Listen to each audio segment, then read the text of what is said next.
Hey, welcome to Coffee Clell. This is Coffee. I'm Clell. You know, when I was a kid, we were taught to seek agreement, to seek a common bond with whoever we might meet, because we realized that if we sought a common bond, then we began to establish a connectivity. In today's world, ever since Barry O, we have been taught, our children have been taught to find the difference, to focus on that difference so that these people become special, this particular group of people. But you can't speak about them, you can't talk about them, you have to accept them without evaluating them. And not only that, you're forced to agree with them without ever considering them. Now, if you like my comments and if you like my stuff, subscribe, like, share, and follow, please. And throw a comment in there once in a while. Is this on time? Is this what you're seeing? When we were kids, Mama and Daddy would tell us, y'all find something you can agree about, because they got tired of hearing us fuss one another. Okay, because fussing turned into fighting, and y'all know how that worked out.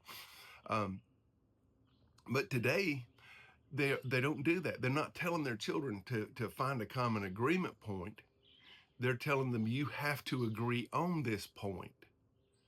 And they're not giving them, there's no secondary option. There's no, they don't tell them why they have to agree other than this person might be offended. Well, let me tell y'all a little secret about life.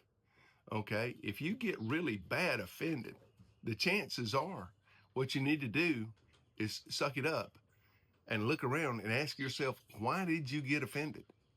Because you choose where you're going to be offended at. I didn't choose that. I didn't decide that you were going to be offended if I did something or said something or whatever.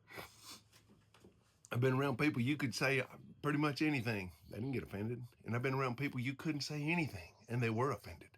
And you have too. That's the world we live in. So what I'm saying is today is our society needs to grow some bark.